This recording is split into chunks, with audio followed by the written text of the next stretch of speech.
Welcome to the Haven Hang, everyone, the live streamed Q&A virtual support platform for young women musicians, also known as lionesses, to ask questions and talk one-on-one with saxophonist and vocalist and educator Camille Thurman. Today, we are having a discussion with saxophonists Lakecia Benjamin and Sevian.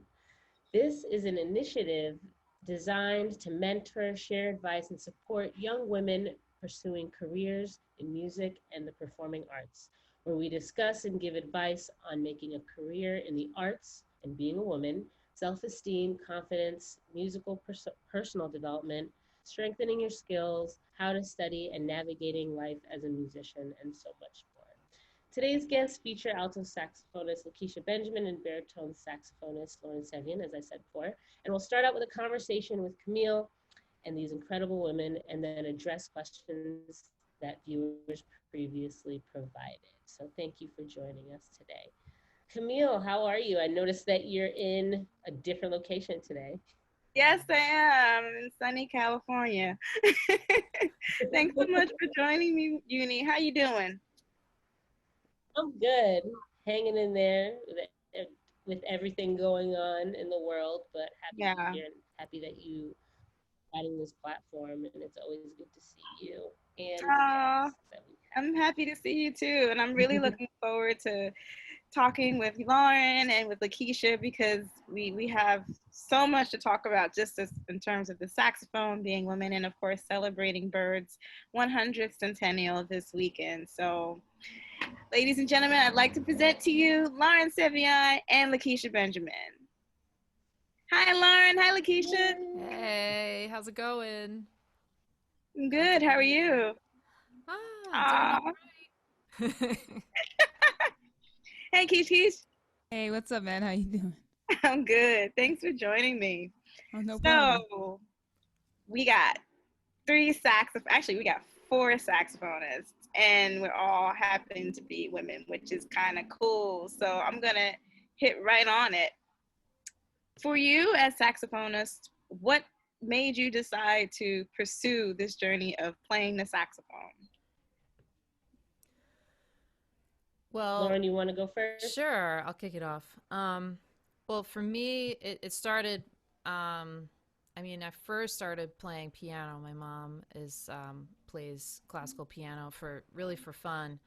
But my older brother plays saxophone, and of course, I wanted to do everything that he did.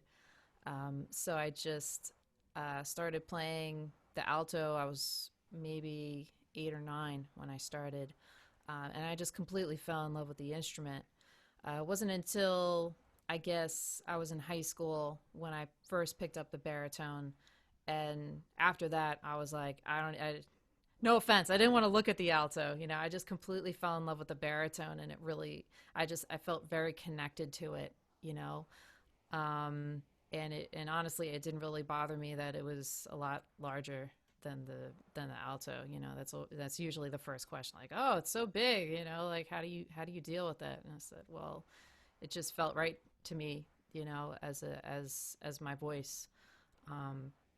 So that's basically how I started playing the saxophone. And also growing up, my father is a big jazz fan and collector, so he had all these great recordings that, he laid on me. And my saxophone teacher, when I was interested in learning how to play jazz, he made all these tapes, with Bird and Hank Mobley and Coltrane. And he said, yeah, you need to listen to all these saxophonists, Pepper Adams, and I mean, ever since then, my curiosity has always been piqued. There's always something new to discover as a saxophonist. That's how I feel. I'm never like, oh, what should I check out? There's always something to check out. There's always somebody to listen to. That's so true. It's funny you were saying how people question you because of the size of the horn. I have so many vivid memories. Even now as an adult still, people will be like, how do you play that horn? Is your lungs big enough to put enough the air? lungs question. Sorry. I just had such a visceral reaction to that. Should we do a scan? Can we do a lung scan and see, are mine bigger? Yeah. I'm not a doctor or scientist, but I think are they all the same size? Yeah. Just I definitely got that. how do you hold that thing? Actually, I just a funny story, like real quick. So I play in the Mingus band, and I was being introduced to a patron at one of the gigs, and it was somebody in the band was introducing me to this person, and they said, "Oh, this is Lauren. She's our baritone saxophonist." And I said, "Oh, it's nice to meet you." And he looked at me. He's like, "Oh, you play the baritone?" And then he said, completely serious, "Does somebody hold it for you while you play it?" What? Yeah, like this is a real question. And I said, "Yeah. I mean, if you know me really well, you know I'm quite the sarcastic one." So I said, "Yeah, as a matter of fact, the tenor player, the guy that sits next to me, he holds it while I play it. He holds it up." Yes. And I just smiled at him, and then he realized, wow, that was a really dumb thing to say. And then after the set, I walked by him and I said, "I hope you enjoyed that." And he was like, like he realized it was, sometimes people, they want to they just can't believe something, and they just, Yeah. and then you present them with the reality, and it's like, oh. I don't think that just happens like tenor and baritone. I've had people ask me that all the time, like, "Oh my God, Lakecia, you have such a big sound. How do you get that out of your little body?" I'm like, "It's not a little body. I'm kind of like, like 5'9", I'm not that little. I mean, I understand what you mean. Maybe you're flattering my weight. I appreciate that, but it happens. I think it just happens if trumpet, you could be playing the kazoo. As long as you're a woman doing it, they're going to be like, "Oh my God, where are you getting the air?" Yeah. Do that. And who holds it for you while you play it? Sorry, I just had to go there. It's just I'm funny. happy you went there, because I'm sure there's a lot of young ladies that check this show out that play saxophone that hears the same. You're not alone. When people say things that are, questionable, I always prefer to turn the question around. Maybe I like to play too much, but it's fun for me. That's a good thing, though. I think sometimes for young ladies, when they're being questioned about their ability, because people are looking at their gender first, when they're young, they might not know how to deal with those kind of issues. So this is perfect that you're telling them, throw it back at them. That's the best thing to do. Because I think a lot of times people don't realize the, I guess you could say it's ignorance, but I think the perpetuated patriarchy in our actions and how we relate with each other, and the language too. Yeah. And people don't understand that sometimes when you're having a conversation, particularly maybe even with a young lady or a young man, you might have preconceived notions of what you expect them to do, and you're telling them those expectations, but not realizing the impact that you're having in that conversation on them. So ladies, throw it back at them. Yeah. I mean, and for me too, it also serves as an inspiration to just really show them, like, oh, I can hold this instrument and also play it at the same time. Right. So, in the way that I see best. So,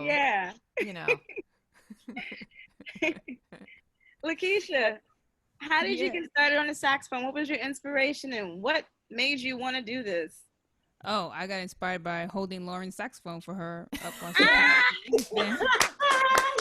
So my dream come true. No. Good one. Can you see my muscles? No. Actually, I'm from Washington Heights, New York, so that's a predominantly Dominican neighborhood. So way back, they were asking us if we wanted to be a part of band, chorus, or art. And I was 100% clear that chorus was not for me. So I had to go between art and band, and I just just knew I should go to band. It's kind of like where the rowdier kids are. So You know, people ask me all the time, like, I've started off on the recorder. They ask me all the time, how did I get to the saxophone? Like, was it some kind of magical bond? And, you know, like, did I see it and fall in love? And Yeah. it's kind of like yes and no at the same time. Like, you know, they showed all the instruments and I was like, oh, what's that? And they're like, alto sax. I was like, that's for me. And he's like, oh, yeah, we're totally out of that. And I was like, oh, well, then you're totally out of Lakecia. What? And then he said, you know, they tried to give me the trombone, the tuba, timbales, you know, tambora, all the stuff that is not that. So eventually I got around to the sax. But where I'm from, like, I guess merengue would be the most predominant. Like, you know, Yunie knows all about it, like, style. So, and merengue, alto saxophone is like the queen, king, however you want to call it. It's like even the percussion rhythm section stops and the saxophone continues at the life of the party. So when I was like playing gigs like way back, like I'm talking about middle school, like, you know, learning to play these jaleos and mambos, like I'm driving the party. People are just like literally clapping and these arpeggios are like riding me, like, you know. So I think I grew a strong passion for it, like just constantly in my neighborhood listening to it all the time, the alto sax on top and like the articulation and phrasing. So I never really connected it, but I think that's what really started me on the way of being like, you know, even the way I approach playing in terms of being able to cut through anything, I think that's where it all came from and started. Yeah, no, I have so many memories of that growing up in New York City. You and I, we went to the same high school. And, you know, every time when we go to our neighborhoods, if we would go to the local bodega or whatnot, that's all you would hear on the saxophone. So I can definitely relate with you. Yeah. So I have a question. For some women, I get questions all the time from young ladies about going to school and dealing with situations where they're playing. Sorry about that.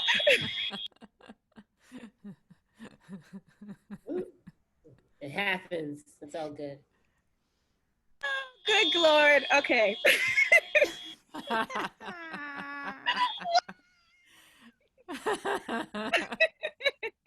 You got it. I can just talk about anything if you want to. That happened to me yesterday, like during a meeting, like my next door neighbor started drilling and was like, I'm like, what? Really? Oh my gosh. So I get a lot of questions from ladies when they're, particularly young ladies in high school, middle school, and college, and dealing with situations where they're playing in band. And sometimes they might encounter a situation where they're the only lady, or there might be very few ladies in the band, and particularly for saxophone, that becomes a thing where they're figuring out how to navigate the dynamics of working together with men and women, and sometimes some early issues of gender, how could I call it? Basically, gender bias appears. What was your experience with that as a young lady, and how did you deal with that?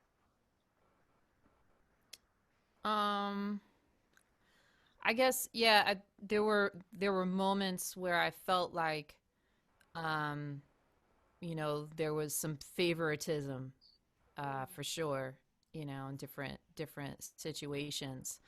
And I did really feel like in a lot of ways I sort of had to really prove myself even more, you know, to be heard, you know.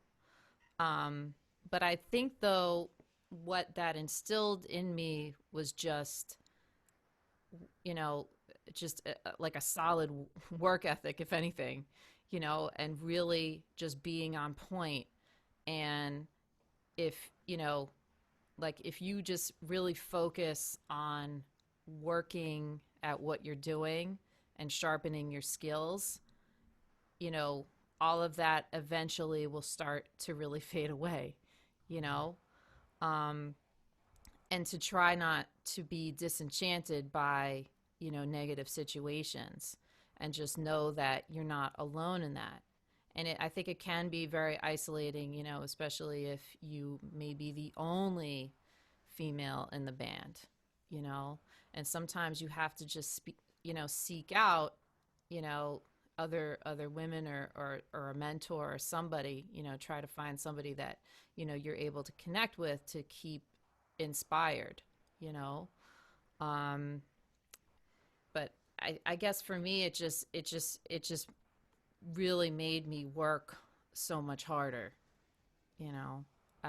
But it's just not easy to go through that mentally, and you just have to really do your best to persevere and try to be around people who are, you know, who are understanding and can support you, you know. Yeah, I definitely have. I think, I'm not sure, you haven't asked every woman on the scene out there about this, but I think we've all encountered this in some way, especially, you know, I think from the moment you start playing up until, you know, yesterday. This is a constant situation that we all deal with as women. And in my particular situation, sometimes I'm not aware of if what the problem is. Is it I'm a woman? Is it I'm a black woman? Is it, you never know what exactly the situation is, but I think there's 2 points I want to sharp on with this, kind of how to proceed. But nowadays, I think there are a lot more women that are visible and vocal, like Camille, that are like starting these chats and things. And the first thing you should do if you're a young woman is, I don't care if it's on Instagram, in the DM, Facebook, seek out another woman that's older than you and immediately ask for help. Yeah. Even if y'all can only email once a week, and you know, if you're too young, put your mom on the email so we have parental authority, and make sure you have someone almost like a therapist that you can talk to about what's happening, what's going on, what you're feeling. And maybe sometimes you may feel something, you may think it's, you know, about gender, and it's not, and sometimes it is. So it's good to have people that have gone through the situation and been successful, and you can ask them, you know, should I overreact? Should I hit him with my sax? You know, what are the steps that I should do? Sometimes you should. You know, no. Because I had male mentors that have shown me how to hit someone with a sax if I need to knock them out, if they're getting physically in my space. Yeah, like, hey, they're stronger than you. This is the part of the sax that will Mike Tyson them. I think I know who you're talking about. Yeah, too. So this is one, that's one angle. And the second way I want to stress is that male or female, the music business is cutthroat, and you are going to feel uncomfortable around people that are better than you, that don't play better than you, that have more success or less success. The sooner, and I would encourage, I don't care if you're 10 years old, if that you can sit in your own skin and be happy with what you've been given and what God's given you and the talent you have, and make a vow to yourself every day, 8 hours, 10 hours a day, I'm going to dedicate this to getting better, and watch yourself grow and be comfortable with where you are. Like, don't be on Facebook like, oh, Camille got a gig, I want a gig. Like, really become your own zone, zen center, where no one's outside world shakes what you're doing, because my vision is different than Lauren's, it's different than Yunie's, it's different than Camille's, and my future. So if I spend my time on social media chasing the dreams that they're chasing, it's not necessarily the direction I'm supposed to be going in. So my advice for younger women is try your best to, you know, engage your craft, do what you got to do, get a mentor. But the most important thing you can do after the work of getting better is figure out who you are sooner than later. The sooner you know, if you know at 20, this is the direction I am, this is who I am, and I'm staying true to this is my integrity level, you're better off than figuring it out at 45. So that's my advice. Just stay in your zone, find that spot on the sax and knock a brother out, and get a mentor. Oh my gosh, I love you both. Y'all said so much just within this one question. I'm going to do my best to try to open up each part of it, but you said something that was really, really critical, reaching out to people that are out there. And I know for myself, and probably for the both of you, for all of us actually, seeing somebody play the saxophone, being a woman, and then playing at a level that is incredible was something I didn't encounter until I was 22, and I didn't meet that person until I was in college. So for young ladies, it's important, like you said, we have the internet at our fingertips. You got Instagram, you got Facebook, you got YouTube. If there's somebody out there that you see, it's so critical that you just reach out to them, because 9 times out of 10, they're going to be willing to share with you those same experiences and guide you. And also, you said something about that weird feeling of not knowing, is it my gender? Is it not my gender? Is it my race? Is it not my race? Not my race. I have so many memories at 13, 14, 15 dealing with that, where that was the first time I ever dealt with sexism. And for some young ladies, they don't know what sexism is. They can feel what it is, but they don't quite understand how to articulate it. Could you share your experiences with that? Well, like we were saying before, 100%, I think until maybe the last 6, 7 years, I didn't get to grow up and watch a woman doing it. So my mentors and early influences and teachers, I luckily had teachers that were supportive without crossing any type of lines or boundaries. So in terms of saxophone teachers, there's some others that we got to talk about later. But in terms of my sax teachers, most of my time was spent around men that were nice enough to take me under their wing and send me to their shows. And, I was watching them play and stuff like that. But in terms of getting a mentor and really knowing, there were times where if I was to look back now as an adult, I can see like that was a situation that was uncomfortable for me. And I was uncomfortable because this is sexually charged. The words that the men were using, even though they were boys at the time, was sexualized. It was discriminated against me. They were trying to put me into a sexual zone that I was uncomfortable in. And I would say for women, you got to trust your gut. You got to go with, first and foremost, how your gut feels. When the first thing you feel when someone says to you, or they walk in a room, touch your arm, hug you, those are usually the most correct, genuine emotions. Everything else you do from there is rationalizing the experience you just had. So if you walk into a room and there's a male teacher there and you feel that, whoa, that's an immediate sign. So I would say learn to trust your gut. And if you have a mentor that you can bounce this stuff off of, that can help keep it in check, so we don't, you don't want to go around accusing everybody like my gut says, he's off, and he's really just going to fail you.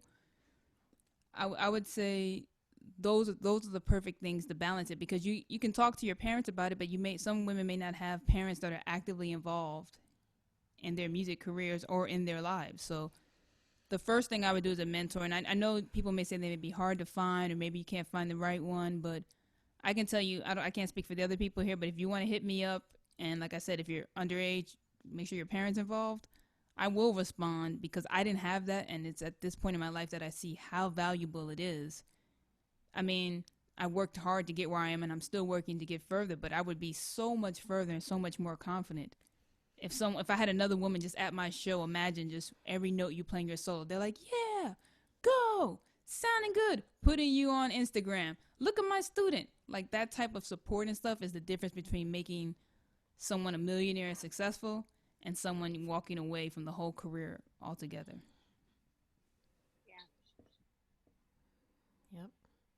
No, that's so true. Lauren? No, Lakecia just said something that just kind of made me think that we're all here to support each other, and stand on one another's shoulders. And we have so much access to it now because of social media, so we really should take advantage of that. And I feel the same way Lakecia does. Like if somebody reaches out to me and wants to just have a conversation, I'm completely open to sharing my experiences, because really this is about standing together and as women and as people, and to keep each other playing this music. Because when I was coming up, and I really saw a lot of women that wound up leaving the business just because they didn't want to deal with the sexism and the boys club and all this stuff. And sadly, very, very talented women. And I just felt like you come to this crossroads, and it's like, okay, which way are you going to go? And if we are here to help one another and listen and not cut each other down, we can choose the right path by doing that. How do you deal with finding your identity and embracing your femininity, or who you are as a person? Because I get a lot of questions from young ladies about that. And I remember even talking to some mentors where they said, man, I used to go to jam sessions when I was younger, and I would dress a certain way to deflect. Oh, yeah. I wanted people to respect me as a player. But then also, I've encountered a situation personally, too, where they're hiring the women to have that look Have the look, yeah. Yeah. How did you deal with that journey and finding out what works for your identity? I mean, a lot of it is just sort of growing up, you know. I mean, I'm 41 now, so it I definitely sort of went through different phases as far as how I looked and how I dressed and how I expressed myself. I think, you know, at first, like when I first moved to the city, I never wore dresses or skirts. I always kind of dressed down, you know, down in the way like I always, you know, even though I liked wearing dresses and skirts and sort of that, you know, that sort of style, I felt like, oh, you know, I'm not going to be taken seriously. And in fact, you know, some people actually did tell me that I wouldn't be taken seriously. So I used to always wear my hair back, and I would always wear a hat, and I had sort of this style that wasn't actually me.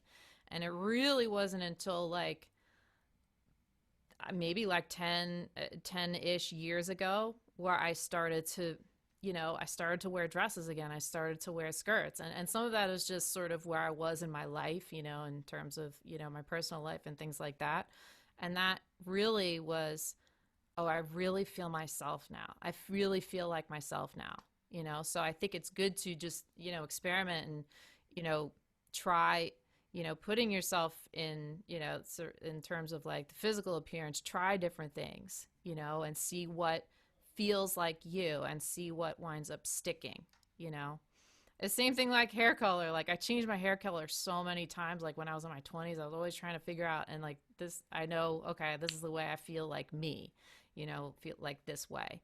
And it could be a coming of age thing. But I think part of it is you have to try different things. And sometimes, you know, you have to be okay with like, you know, okay, yeah, so if you wear a dress, you know, someone's going to look at your legs. I mean, whatever. I'm at the point where it's like, it is what it is, you know, it's cool. But, you know, I think it, you know, it just takes time and just building your confidence a bit as far as that goes, you know. Yeah. Lakecia? I guess I never really thought about this the way I should have, but listening to Lauren talk, we all know there's all kinds of ways to express yourself, and I think for this particular topic, depending on your age group, you know, I would really be a little bit mindful, because I've had friends that, like Lauren, they left the business because they didn't want to be at the jam session at 1 a.m. in a club full of guys that are already talking about the women in the audience in a way that's like, whoa, this is a little bit like dangerous. And then you realize in the next, you know, 5 or 10 minutes, you will be the only woman in here. And now the attention will be set on you. So in the beginning, I want to say, I've always believed, and I want to stress this to women musicians out there at all. If you want to become a musician, you have to immerse yourself in the culture. It's uncomfortable going to these late night jam sessions. It's uncomfortable being around guys all day. I completely understand it. Sometimes, you know, you may be concerned about your safety. You have to collaborate with the people that are holding the keys to the gates. So if you know you're going to be in these type of environments, for me in the beginning, I was finding myself wearing all kinds of stuff I would never wear. I was wearing sweatsuits. I was wearing 2 hoodies at the jam session. So I was at the jam session with a hoodie on, and I had a hoodie on top of that one. You know, this bass player in New York, Corcoran Hall, he said, I met you at Cleo's, and you had 2 hoodies on. And that's the level of covered up I was doing just to be seen as one of the guys.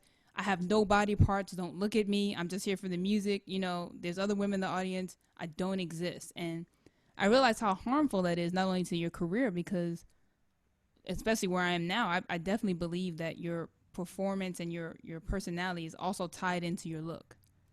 So a lot of young people now, we're talking about branding and getting your own career and start it out, and you may feel that you can't do that kind of stuff because, oh, guys are going to look at you. So it's a fine line, and I think as you get older, and I said, the more you sit with yourself and understand who you are. But I would say in the beginning, just in the very, very beginning, when you're going to the jam sessions, if they're at 2 a.m, get a road dog. Your one friend, that this is your friend, And not, you know, we got to be careful with the friend thing because sometimes they're iffy too. But I mean, your real one friend, and this is who you go to jam sessions with. I don't care if they play music, they don't play music. It helps if they do, but you go out with them. You leave with them. You go home with them. So no matter what time you're there, this is the night you said. If it's Monday nights, you go on Monday nights. If it's Wednesday nights, and I would hit every club possible, almost to the point that each night when you go home and you're feeling beat up and you're uncomfortable, they let me play because I was a girl. Oh my God, they're looking at me, they're talking about me, they're blowing kisses. After a good 6 months of that, you will start to become numb to it. I'm not saying this environment is what we should encourage, but they are there, and this is kind of like almost like their little world. So I would try to numb yourself down to it, to the point like go out, do what you got to do, you need a safety net. So no matter what situation I'm in, I'm going to be okay. And these are my friends that are looking out for me. I used to do a program with a bunch of girls I had in Newark. Every Monday, I took them to the jam session. I was pretty much their bodyguard. I counted them up. I had a list, signed a list. I put what color clothes they were wearing, what time they were doing, where they were, who was in my car, who was in the second car. We went down to the jam sessions. I sat in the back. I never let the person running the jam session know I was there. I just sat in the back. They may come back, oh, he's not letting me play. You're a horn player. The next guy that plays, skip him or you're on an F. You're on the F list. Skip, you know, and I would teach them, like, or watch them. Oh, he skipped ahead of me. Okay, that's cool. Next time, when he inhales to take that breath, play. Go in there. Play right there. And I would sit there and watch them. And if there were some that, you know, of course they didn't have the guts to do that, then I would walk up and say, hey, how you doing? You run this session? This is my student. They're playing this song right now. Oh, yeah, we have this and that. This is what they're doing. I didn't come to ask you. This is what's happening. I've watched you from the back do this. And, you know, I would take the heat for them. So while I'm arguing with the session runner, they're playing the tune. Right. So, you know, it's like I was willing. I'm at this point, I'm able to take the heat and the stands for them, you know, even though, you know, I'm going to approach them properly. But I think it's important to have someone that can be strong for you while you can't. Mm. Yeah, that's so important. I got so many memories because Yunie and I, we came to the scene at the same time, right out of college, and she was my session road dog, do or die. We would have a whole day planned out. We'd practice in the morning up until like maybe 4 or 5 o'clock. We go to Malecone and split a $5 dinner. Oh my God, I know exactly where you were. Yep, get a cup of coffee. Then go down to the session. We'll go those smalls and see who was playing. And we had a great relationship with Eric McPherson and Abe Burton and Shashan. And they really helped us because they gave us a space so that when they were playing, they'd say, all right, listen, come up with the last tune. And in a funny kind of way, it kind of set the bar to be like, look, they could play. Let them come in and play. And then after they would finish, the session would start. We would be in the session playing. Oh, and it okay. created a beautiful transition point for us to integrate into the session, because a lot of times we go to the session and it'll just be kind of like waiting all night to play. And then of course, if you're nervous or shy like me, I was super shy. I was sitting in the corner like, I want to play, but yeah, you just didn't feel comfortable, like space. Yeah, I think it's like you said, it's important to have the groups where you can come together and go do those things together, because it's going to help you build your confidence. It's also going to help socially, as far as the scene goes, people to see, oh, that's so-and-so student. Oh, they could play. Let me step back and go on, do what you got to do. I mean, it's hard. Even if you weren't a woman, if you were just, you know, if dogs played the sax, you know, whatever. When you're coming up, even if you could play, you would be nervous if I invited you up on my gig. If I just invited my best student that can play, fully able to be out on the scene right now, they would be nervous playing behind people that are better than you, or just, you know, as a musician, it's a interesting feeling when you first feel that fire under you, when the tempo was burning, and whether you know how to play that tempo or not, when you get on the stage, you feel the wind of the drums hitting you. It's almost like, you know, it's exciting, but it's a scary feeling. So I can't imagine, you know, being young and then also worried as a woman, like, can I play? Can I do this? You know, so it's like, you know, for all, whether you're a female musician, then I'm like, you know, knowing about your career or not knowing about your career, I know any woman musician out there that's made it this far, you have resilience because you worked really hard to get to this level that you're at because there was so much adversity in the way. And like what you were saying with getting comfortable with your skin and how you're presenting yourself, I remember I had some mentors talk to me because when I first hit the scene, not that I was worried about how I looked, but you're trying to present yourself in a way that's comfortable, but then you also realize how people react to you, like you said, because you're a woman in the situation. So you feel those dynamics. And I remember when I was younger, I was dressing a certain way. And one of my mentors came to me and both of them were like, listen, you don't have to dress like that. Wear what's comfortable for you, because at the end of the day, they need to respect you for what's coming out of that horn. That's right. If you have, a certain vision where you're trying to present yourself a certain way, that's fine, but don't feel pressured to presenting it the way that people expect you to. And I even never forget when I started working with the Jazz and Lincoln Center Orchestra, that became a huge question. People were like, "So you're gonna wear a suit?" Because because everyone else does. So if you don't wear a suit, are you trying to have special privileges because you're late? And I had these conversations in my head all the time. And eventually I got to the point where I was like, you know what? I'm going to wear what's comfortable for me because I got to get up there and play. I'm sitting in the front row. I don't want nobody to see my stuff. And if I'm going to wear that works for me, fine. I'm switching instruments left and right. I got like a measure, 2 measures to make sure I don't drop the instrument, pick it up, put it back. I'm going to put a dress on, and I'm going to have some pockets too for my reeds and call it a day. And if somebody thinks, oh, well, she's presenting herself very ladylike, so what? It works for me. And that that's just like, there's the point right there. I mean, so again, you're going to be expected sometimes to conform. And there are all those gigs where like, okay, I got to wear all black, or I got to wear pants, or I got to wear a jacket or whatever, but Camille, and I have to say, like, I mean, you're playing with the Jazz Lincoln Center Orchestra. That's like an amazing gig, and you should be able to express yourself as because you've earned that. You dig what I'm saying? Yeah. So it should not be an issue whether or not you're going to be, wearing a suit, and again, there's nothing wrong if you want to do the gig as a lady and wear a suit, if that's what you feel good doing. Again, it's, it's just this question of like being able to be yourself and also present yourself in the best true light, and what's right for you, and not have to worry about, somebody making an issue out of it. It just gets a little tired sometimes to me. Yeah, and like you said, the most important thing is you should be comfortable, because nobody's playing for you. You're playing. You're the one standing there. Comfortable and appropriate. You know what I mean? Because like you said, you're sitting in the front of the section, and you're wearing a dress that's of an appropriate length. You know what I mean? Because I think sometimes that that's important to address that question too. And I know that there's some I've spoken to some male instructors about that, and sometimes they don't really know how to speak to their female students about like appropriate ways to dress without it being like this awkward and in conversation. Appropriate is the key word, because I do feel a lot of times society, when you try to express your femininity, there's a way you have to do it, and some of those ways that are encouraged, especially in America, it's not appropriate.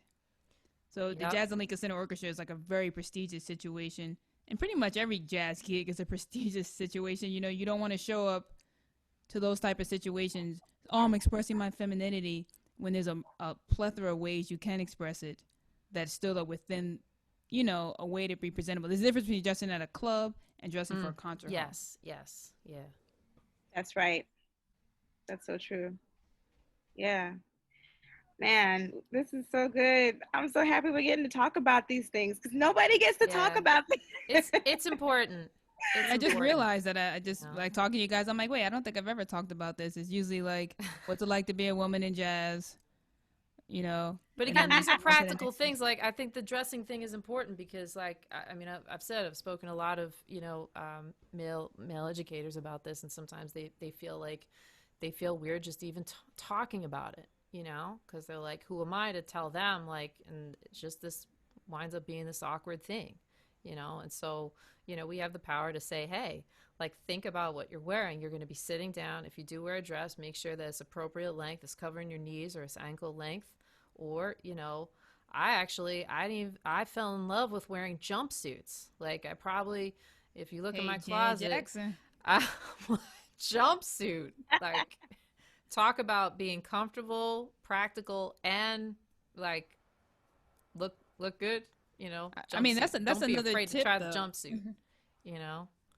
Forget just the women element altogether, though. But if you are picking a brand for yourself and you're sitting down deciding this is the image, like a lot of artists, when you think of them, you think of Prince, an image automatically comes into your head.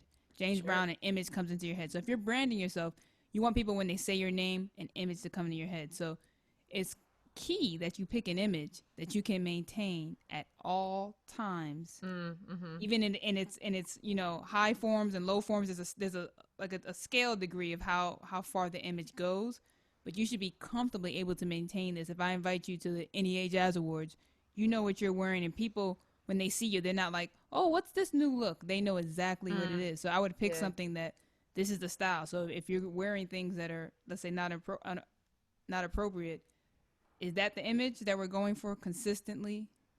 The idea is to be consistent in all branding that you do. You know, that's just the way it is. Yeah, that's super important. I had something come to my mind while you were saying that. Being on the road and being a woman and being around a lot of men, I know this is like a basic question. How do you deal with that time of the month energy? Because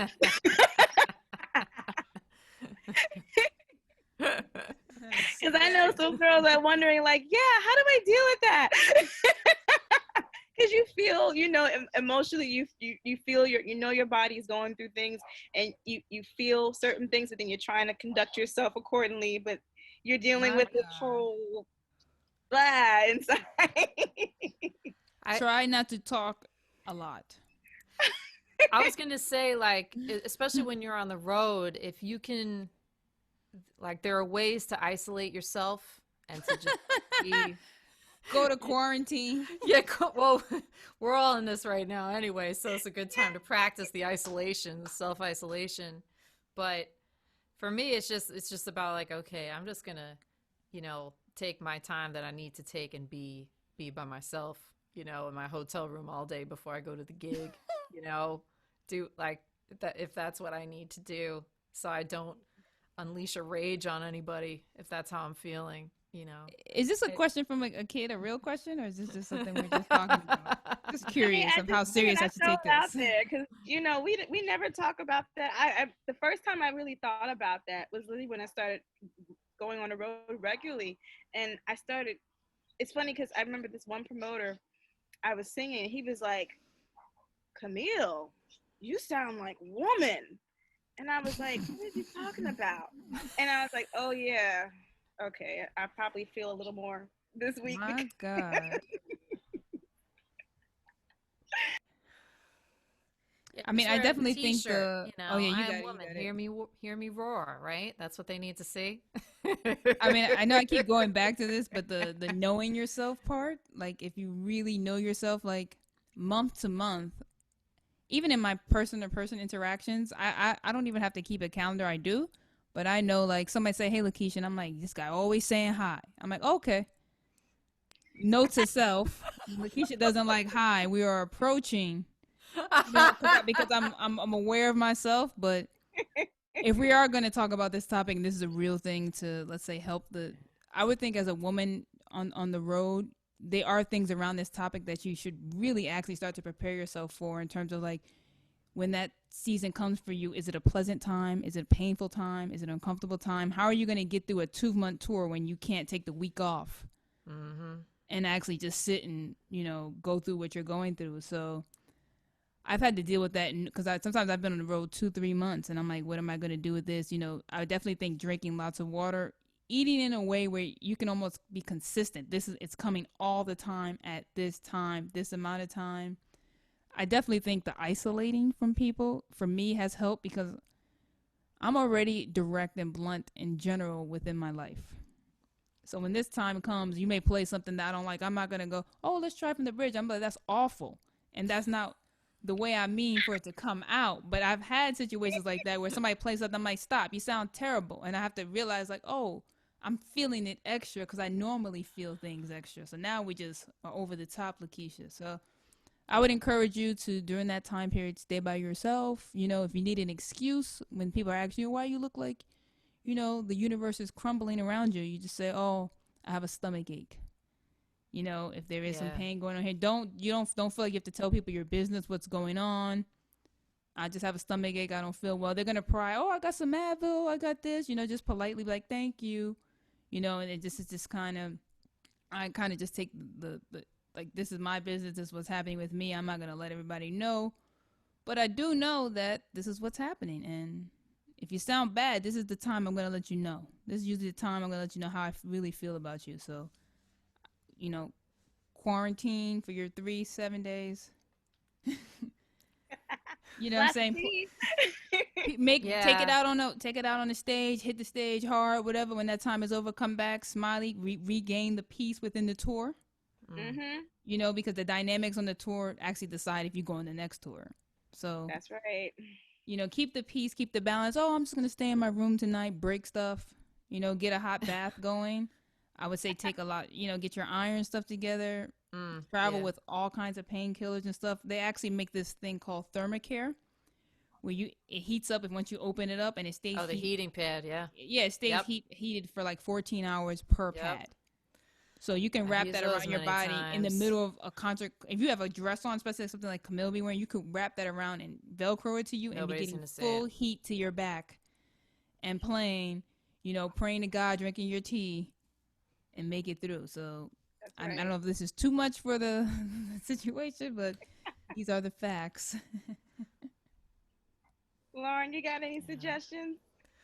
Well, yeah, the self-care and trying to isolate, you know, in certain ways, but like I always try to keep some sort of routine, you know, especially if I'm traveling, you know. So whether it's I just saw in the chat yoga. Yeah, I've been practicing yoga half my life. So there are a lot of yoga, there are a lot of positions that can really relieve, like, not only the discomfort but the mental agitation that comes with you know, your monthly friend, however you want to think of it. And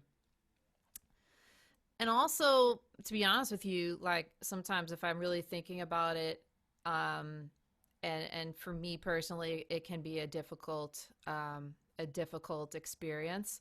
There are a lot of gigs that I've had where, you know, that's what's been going on, but I almost try to use that energy as like, yeah, like I'm like Camille, what the promoter said to you, oh, you're a woman, you know, you're, whew.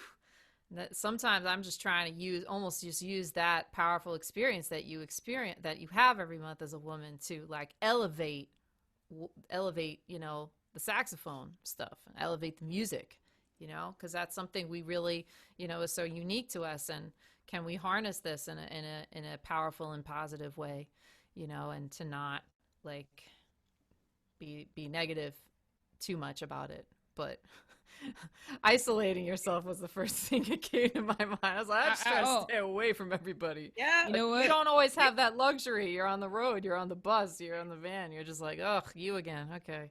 Make sure you pack some dark colored outfits as well. I'm like somebody that likes to wear all white, like really bright, like, you know, I come on the stage in all silver or something like that.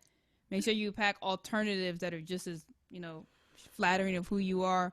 Yeah. You know, I had a situation where I was doing a really big show and I was the band leader, and, you know, I was in the sound check, and then things shifted for me, you know, and I just had nothing but my all white, and so we made it through, but it would have been better if I was prepared. Woo! Always have a backup too. Yeah, you know, backup the backup. Mm-hmm. iMac. That's right. Always have to back up.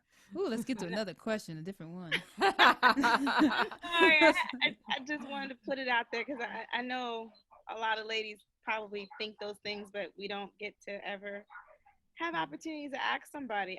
I will say though, that I'll say this though, when you do have those couple of days of cousin Mary visiting,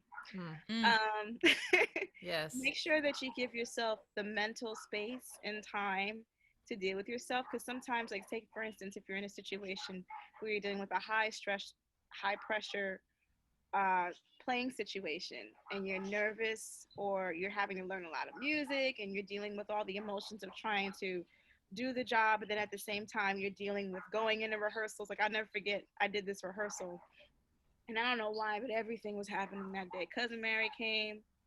There was a lot of traffic on the GW. It made me late because we couldn't move for like literally an hour. We were playing this music that I never played before, and I had to jump in, and it was like a feature straight up for me.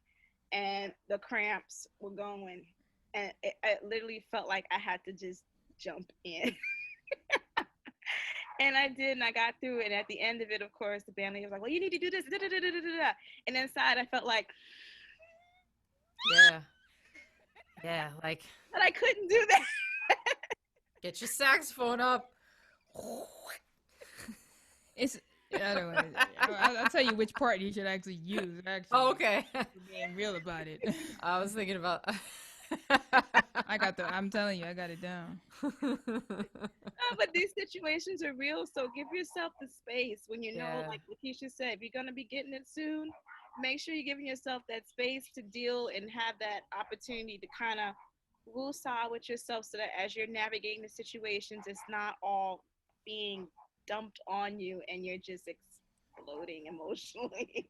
Yeah. Map out your tours. I mean, we're in COVID now, but when it's not COVID, I map out my tours. I have the calendar of like expected arrival dates, and I look at my whole calendar. Okay, this I'll be in Africa. This I'll be in Europe. This I'll be here. So I'm a little prepared as I go into the trip before I even pack to leave my house. Like, okay, I'm gonna be gone this time, but around this, like, I set an alarm for myself, like, warning.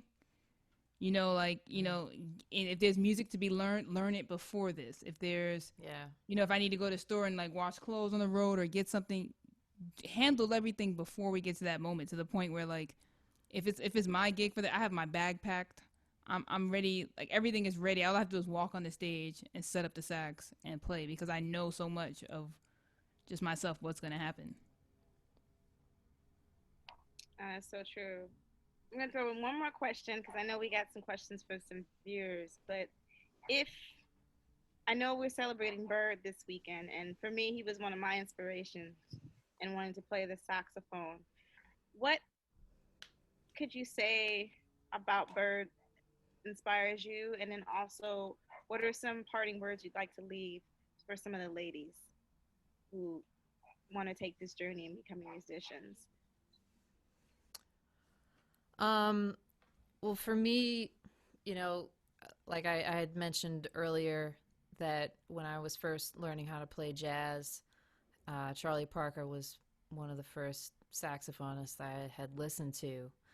And I mean, there was just so much I admired. Like, at first, just, technically it's effortless, technically, and then just how he communicated through his instrument. It really inspired me to just really want to play the saxophone, not like imitate, like, oh, I'm just going to imitate Bird, but to transcribe him and learn learn his solos and try to, just emulate how much of an incredible musician he was, and how much he practiced, and, his dedication to the craft, and also to creating this language, really. That's really how I feel about Bird. He created a sound and a language. Like, most people who sit and listen to Bird and be like, okay, that's Bird. Just so identifiable. So for me, it just serves as an inspiration, as far as like being able to create your own sound and voice and be identifiable in that way. So that's really what I like to say about Bird. I guess parting words to the ladies, find strength in each other, find a mentor. We're always open to talk to you. And when the times get really difficult, just know that you are not alone in this. I think that's the biggest thing. And right now we're going through an experience that can be incredibly isolating. And I know that I've certainly had my moments, but I think that if we can, find strength in each other and stand on each other's shoulders and just reaffirm, our communal ties, it really will get us through these difficult moments. And also to just take, if you can, take advantage of this time and practice, learn different types of music, explore things that will take you out of your comfort zone. Yeah, I guess that's it for me. Thank you, Lauren. You're welcome. Gage. I think when it comes to Charlie Parker, for me, that was the first time outside of merengue that I heard an alto saxophonist play, and it wasn't a big band. It wasn't like the Johnny Hodges sound. It wasn't, the alto saxophone is supposed to lead the section on and kind of carry things. It was the first time I was able to conceive jazz as a small group type of thing, and it was a sound to me that I could finally relate to. Like, oh my God, that sax can be the feature. This can be a front instrument. So. I really, the first song I heard of Charlie Parker's was KC Blues.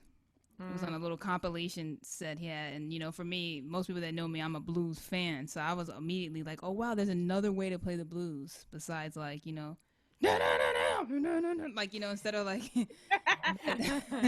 type of way. So that was inspiring for me. And just the track after that was Coco. So between those two tracks, like, I wasn't aware that you could actually play that fast and be that articulate with just the notes and the timing and everything. So it prompted me for the first time. He was one of the first musicians besides Duke Ellington and Charles Mingus that I looked up and tried to research his life. And I found that they were harnessing like so much on like, his untimely death and the drugs and the scene and the cabaret and the yada yada yada yada yada yada. And the parts of the story that were sticking out to me is that this man wasn't good in the beginning. So when he started playing, people were throwing cymbals at him. He was trash, and he had to figure out how to practice 15 hours a day to get to the point where I'm listening to KC Blues and being inspired. So no matter what substances or how we want to say this is how he lived his life, he was able to overcome so much that he, changed the whole. When we think about Charlie Parker and like, oh yeah, small groups first started to come along. Bebop is a huge thing. For him to be one of the founders of that and to be a part of the first group of Monk and Dizzy and all those cats and Bud Powell to recreate a whole new style that affects modern jazz forever. I think we should spend less time in general in life focusing on people's flaws and how they've actually influenced the world in such a positive way. My man was only, 35 when he got out of here, and like that's the legacy from hearing him as a child. Like I was, I couldn't with my friends, but we would just count things off and be like, play as fast as you can, and try to challenge each other with that. Like we're just really moving our fingers as fast as possible. There's no Cherokee going by no song, but that's how inspired we were. Like, oh my God, like, and your friend next to you like, oh, she's killing, really just like gibberish. We're just moving up and down C major fast, C major up, C major down, C major in third, C major down. The capacity I'm doing is probably do. That's like, and I'm thinking, oh yeah, I'm rocking it. But just that desire, like even when I first started, like, playing with bands, I was making like, hey, drummer, play as fast as you can. Just to see if I could, like, it was forcing me to push the thread. Someone that wasn't even alive anymore. The ghost of him was like, hey, people like Charlie Parker and John Coltrane and those kind of people, like, inspire me. Like, even as I'm stuck in this quarantine, every time I'm like, what's the point? Music is gone. It's never coming back.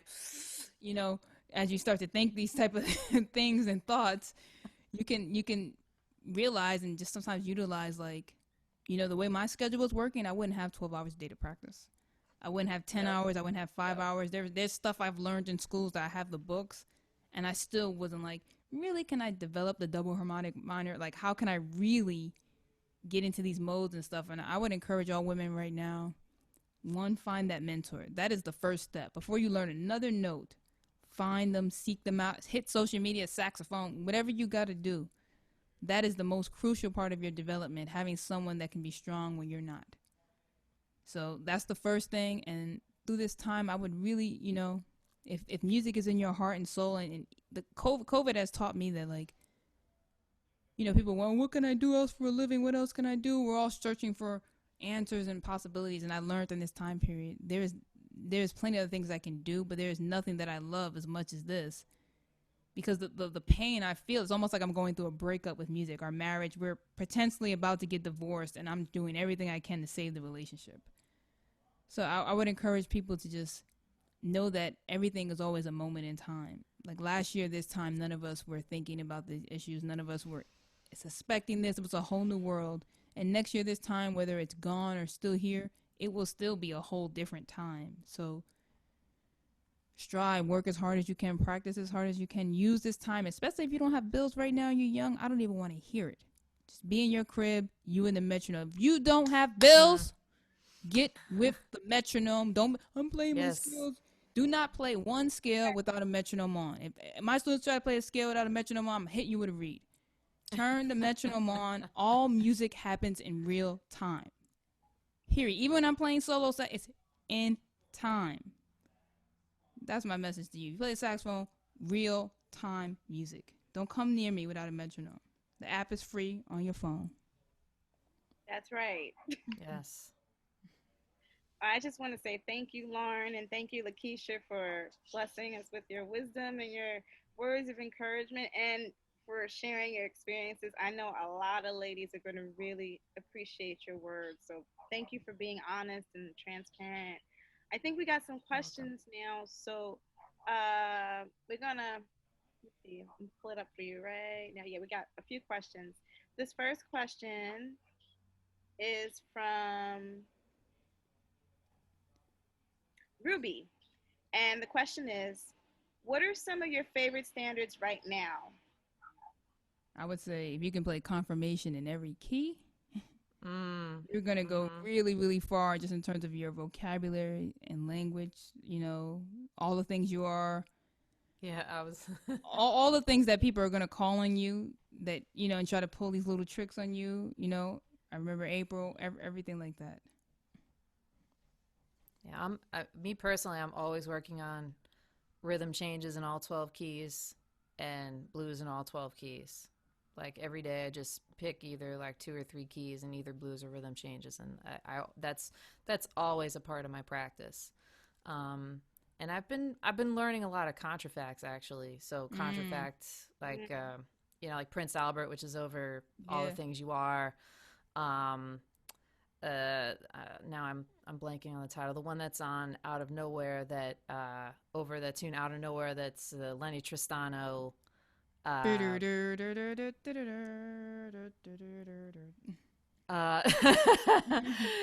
that one, but now I'm trying to think. What is that? Half Nelson? Yeah. Half Nelson. Yeah, that's a good one too. I mean, I was working on a lot of ballads. You know, the party's over. of all things, Masquerade is over. A lot of. I actually went through. It was like playing a ton of dark ballads, but I also I was starting to try to work on some singing stuff, so I was learning the lyrics to a lot of tunes. Even though like I found that actually has really been helping me in terms of my saxophone playing too. So whatever standard you are working on, whatever it is, definitely check out the lyrics also. Hey, I want to add one small little thing there. It's not going to take long at all. If you are a saxophone player, I would encourage you within this list of standards to look for those, like, even though they're not standards, the jazz standards. Like Wayne Shorter's birthday just passed. Like, learn a bunch of Wayne tunes. It's something about a feeling you have of playing songs that are not the standard ones that you never get to play that feels good and is good for your ear. Besides the typical, like Art Blakey, the group with Freddie Hubbard and Curtis Fuller. Like Thermal, there were times Hammerhead, Well, like There are times those. I would learn the whole album. I'm like, this album, even if I don't get to the solo, just start with them heads and just, there's a joy within just being able to feel like you're a part of the group and tap into that vibration that they have on that record. Yeah. I'm glad you said that, because there's a lot of tunes that aren't the typical standards that we're all kind of pressed to learn in I guess in high school and college, that we don't get to take advantage of. Wayne, of course, Herbie has a lot of great compositions. If you're trying to study composition, Dolphin Dance. You should be studying these musicians' compositions in itself, just because you're getting a masterclass in stylistically their approach to harmony, melody, and on top of that, you're building your repertoire so that your repertoire represents something that's not just the fake book, but now other mature tunes that you can get into and hopefully have some wonderful playing opportunities with the cats that know those tunes too. Yeah, learn how to swing. I mean, you may get through all the things you are and never swing, but you ain't gonna get through no Blakey song and not swing. True. My man, practice along with the records, or whatever tracks, whatever you call it now. I don't even know, but practice along with an entire recording, if possible. That's right. This next question is from Paige. And she said, I often find myself being expected to fit into a predominantly male setting at jams, concerts, etc., while also being expected to fit into a feminine stereotype in order to be accepted. We talked about this today. It makes for a weird combination and is often uncomfortable. Have any of you experienced this, and how do you deal with it? Well, we kind of already talked about this. Thanks for the question, Paige. Yeah, thank you, Paige. Hopefully she saw the earlier segment. Yeah, Paige, if you just rewind to the beginning of the conversation, all of that information is laid out for you. And if you got any questions, you can reach out to any of us, and we'd be happy to talk with you. But thank you for sharing that question. It's a very important question. This next one comes from, I have one more person. I'm sorry, I'm trying to read the glare. Can anyone detail their approach on how they work on compositions? What's your process when you want to write a piece? And now that we have been introduced into a completely digitalized world, how have you set up your home recording situation? What do you need when someone sends you a track, and what do you send rhythm section players when you have a track? That's a loaded question. Oh, that's a lot in that question costs money. Yeah. That's a financial question. Personally, my compositional approach, I tend to first write from my instrument. That's not everybody's approach, but I've found for me, in terms of composing effective melodies that really work and sound good on my instrument, it being the baritone saxophone. Sometimes when you're writing straight from the piano and you try to transpose it to the baritone, it doesn't really work as well, doesn't sit as well, doesn't really flow as well. So I would always suggest composing from your instrument, and that's also writing from your instrument is a really great way to find your voice and the unique statements that you have to make as a storyteller. And also to not expect that you're going to just sometimes this does happen, but don't expect like you're going to sit down in one sitting and write a complete tune. Sometimes you might be under a deadline to have something specific, whether it be for a recording or school project or whatever it is. But to really allow yourself time to develop the ideas on your instrument first, and then usually after that, I would, based on the melody that I've written, figure out harmonically, what's happening. But I haven't always written that way. Sometimes I do sit down at the piano and come up with, a certain kind of harmonic progression first initially, and then, figure out a melody that works with that,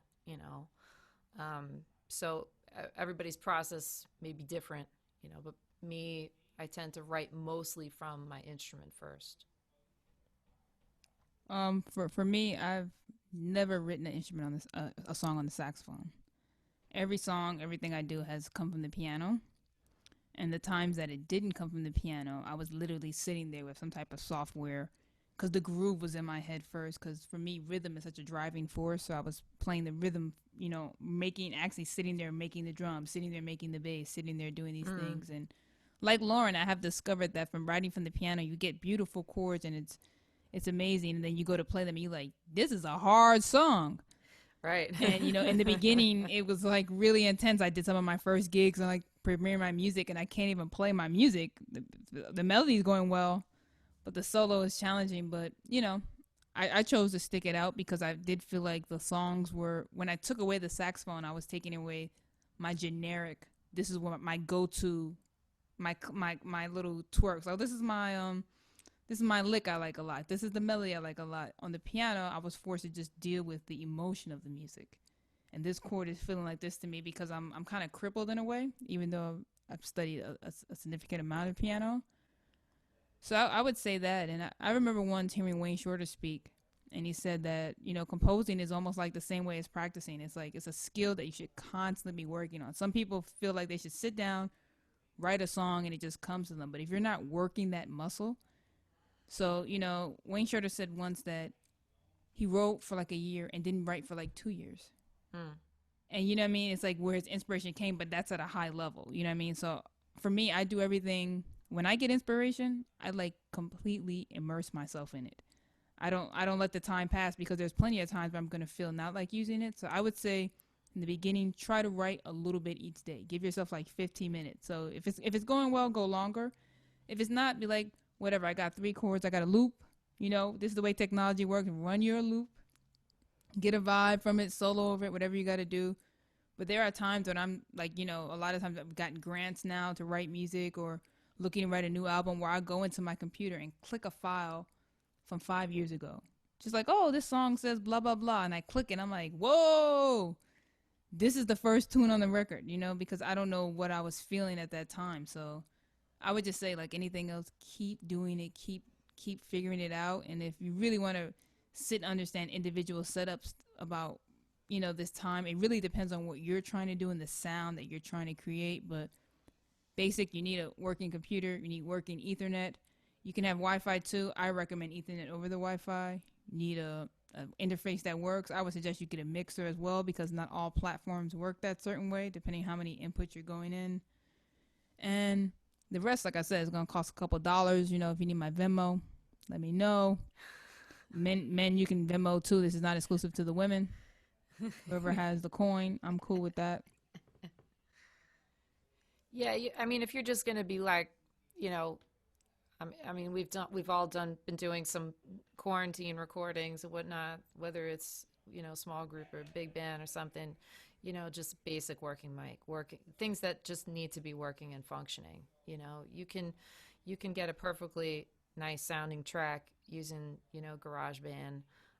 I like using Logic Pro, but that's just my personal thing. But you don't feel like you have to get super fancy depending on like what it is that you're doing. You have to figure out what it is that you're going to be doing the most and then get what you need according to that. It all works. I recorded for, like, I don't even want to give their name up. They're very, very big artists. And Oh, Lakecia, you're muted. Hello, Yeah, can you hear me? There you go. Okay. Okay. Yeah, I mean, I've recorded for some really big NBC TV shows going on. I've recorded for a couple of award ceremonies, and this is back when quarantine first started, and I literally was running GarageBand and a little bit of reverb. And people are like, "Oh my God, it sounds so good." You know, if you don't have the money or the finance for it, it's like technology they try to convince you that things are not at the level that they are. If you got an iPhone 11, you got a lot going for you. You know, there's kids that are making beats and producing whole albums, winning Grammys with like their iPad. Yeah. So yeah. There's ways to make it work. You know, there's a mic you can plug into your iPhone and sing into that. That's right. That's so true. Yep. Well, ladies, I just want to say thank you so much for joining me again today. I know I had a great time just getting to talk with you, and it's been awesome getting to see your lovely faces too, because it's been a long time. I know. Oh. Yeah. Hopefully not too much longer. But my God, I would tell everybody on this chat to buckle up. I'm just gonna keep it real, you know. Like, you know, we got at least 6 months until we change administrations. There's that. So that would tell you. That tells me all I need to know about a seatbelt. It's like, okay, in 6 months, maybe the plan will start. Please vote. Yeah, please do. Please do. Practice that freedom and exercise that.